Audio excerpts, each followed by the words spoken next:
O ano era 2020, uma tarde de quarta-feira de novembro, se não me engano. Eu estava em casa e recebi uma ligação. Do outro lado, a voz dizia mais ou menos: alô, boa tarde. Eu não sabia o que era, um número desconhecido. E ele se identificou: aqui é o inspetor de polícia Felipe, e o seu processo é um número. Falou o número do processo, falou o meu nome completo. E eu queria que você viesse aqui à delegacia, falou a delegacia, na terça-feira, para prestar esclarecimento sobre o seu caso.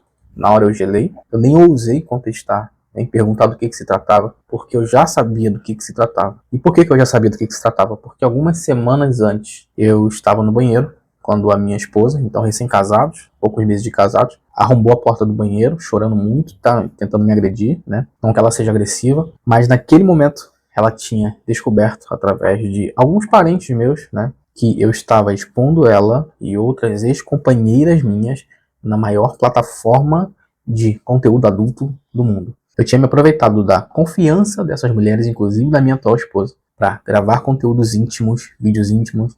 Eu estava expondo aquilo simplesmente na maior plataforma de vídeos pornográficos do mundo. E ali naquele momento foi quando a minha casa caiu, né? Ela descobriu tudo e a partir dali começou-se um tormento. Eu digo mais um tormento na vida dela, porque eu estaria a partir dali apenas colhendo os frutos do que eu plantei durante tanto tempo.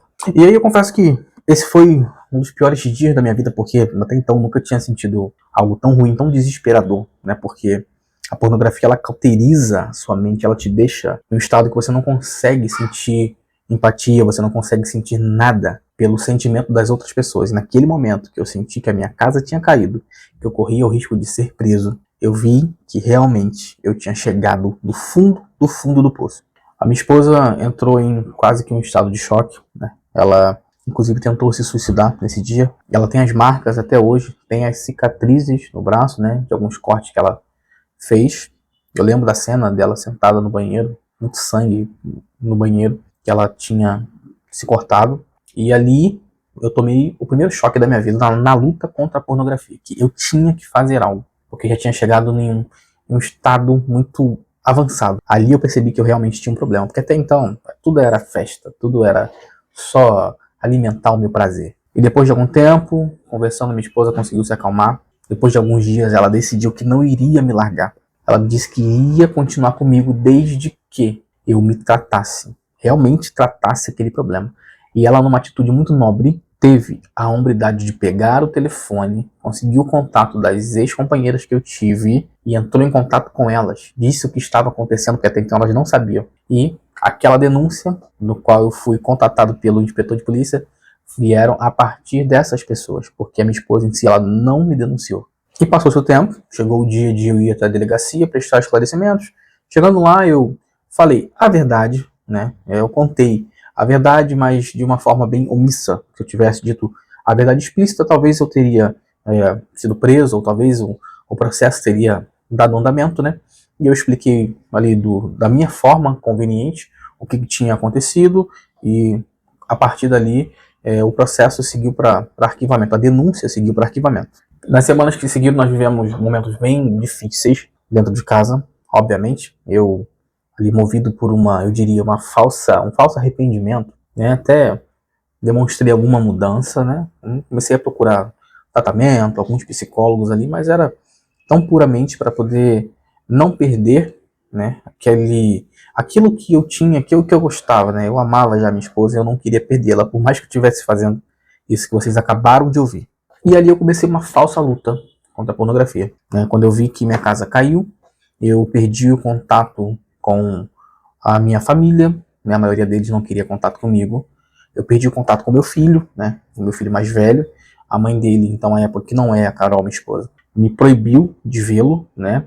Por um bom tempo, eu fiquei longos meses sem vê-lo. Então eu comecei uma falsa luta. Eu digo uma falsa luta porque pouco tempo depois eu já estava afundado naquilo de novo. E voltava sempre para aquele mesmo local onde eu usava a pornografia para fugir da realidade. Minha esposa entrou num estado de depressão bem sério.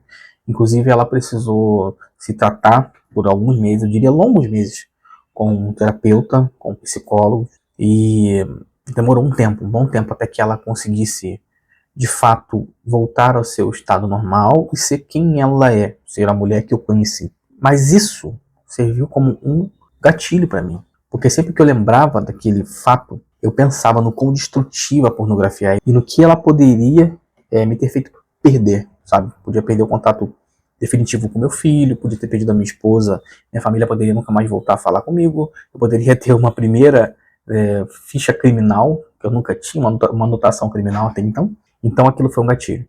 E ali, de tempos em tempos, eu tentava uma falsa luta contra a pornografia e falava pra minha esposa que estava tudo bem, que eu estava na luta, que eu estava ganhando, mas na verdade eu nem estava lutando, né? Eu não oferecia nenhuma resistência.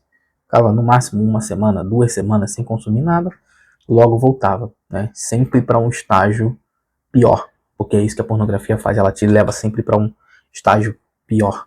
Porque a pornografia faz isso com a sua mente, ela distorce a realidade de quem você é e te leva para um estado de uma pessoa que você nunca foi. Te faz ter falsas sensações, falsos sentimentos, falsas ideias. Eu estava nesse estado. E conforme o tempo foi passando, minha esposa e eu fomos vivendo, ela foi recuperando a confiança em mim aos poucos, né? E naquele final mesmo de 2020, mesmo sem saber, eu comecei um processo de conversão, que hoje eu sei que foi um processo de conversão.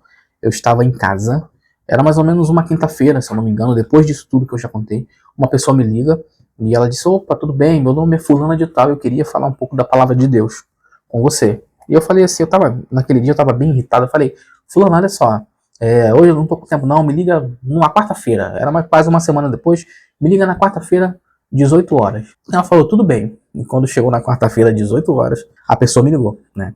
E como eu já tinha feito o compromisso, eu não iria deixar ela na mão. E ali ela começou a falar, né, de Deus pra mim. Eu já fui bem claro, eu era um homem bem grosseiro, sabe, bem rude.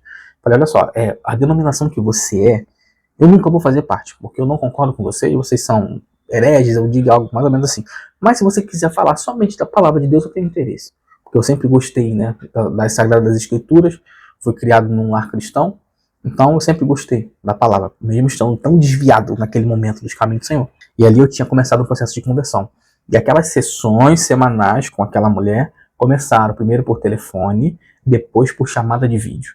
E aí o que eu fazia? Eu toda semana me preparava, ela me mandava uma lição, né? E aí eu tinha que ouvi-la explicar a lição no dia marcado. E eu começava a falar: vou pegar essa mulher pelas calças, ela vai ver só. Não, eu vou pegar ela. Aí eu começava a me preparar, a ler a lição e começar a buscar pontos dentro daquela lição que ela me passava para poder pegá-la, né, em contradição ou colocá-la contra a parede. Assim, eu sempre fui. E sendo bem instruído, eu conseguia montar, né, bons argumentos. De fato, por muitas vezes, nas reuniões, ela ficava constrangida de não saber explicar, né, aquilo que eu levantava. Mas o que eu não sabia é que eu achava que eu estava pegando ela pelas pernas, né? Mas, na verdade, quem estava me pegando era o Evangelho. Cristo estava me alcançando através daquilo. E assim começou o meu processo de conversão. E aí, no ano seguinte, nós nos mudamos para um outro bairro, né? Que sempre foi o sonho da minha esposa de morar. Nossa vida melhorou financeiramente. Tudo começou a acontecer. E ali, aquele processo de conversão foi se intensificando, né? Eu mesmo dentro da minha casa, sem a igreja nenhuma. O Senhor começou a fazer um trabalho na minha vida, no meu coração. E ali sim, eu comecei a entender que eu precisava lutar contra a pornografia. E eu só entendi que, de fato, eu precisava fazer uma guerra declarada contra a pornografia no dia em que eu me peguei cogitando comprar o acesso a um grupo onde a pessoa no Telegram prometia que tinha conteúdos pornográficos com menores de 15 anos. E ali foi o dia que eu realmente refleti. Eu falei: o que eu estou fazendo da minha vida? Estou destruindo a minha vida. E ali sim, eu comecei uma guerra. Só que foi uma guerra demorada. Uma guerra demorada porque eu ficava um tempo lutando, e aí eu perdia a guerra. E aí caía de novo. E aí quando foi 2022, no final de 2022, eu estava em casa, ainda não tinha igreja. Deus falou comigo que nós encontraríamos uma igreja dessa forma. E ali nós daríamos muitos frutos. E resumindo a história, nós acabamos encontrando essa igreja, uma igreja que inaugurou aqui onde nós moramos, né? E nós fomos para aquele local e começamos a visitar, participar dos cultos, a nos envolver no ministério. E teve um dia que eu ouvi uma palavra, não naquela igreja, eu estava em casa, eu gostava muito já de ouvir pregações. Eu ouvi uma pregação do pastor Cláudio Duarte, onde ele dizia o seguinte: a sua vida está esperando você tomar uma decisão. Aquilo entrou como uma flecha no meu coração, eu lembro como se fosse hoje. Eu falei: eu realmente preciso de uma mudança de vida. E eu lembro da oração que eu fiz a Deus. Acho que esse foi uma das únicas vezes que eu fui sincero com Deus.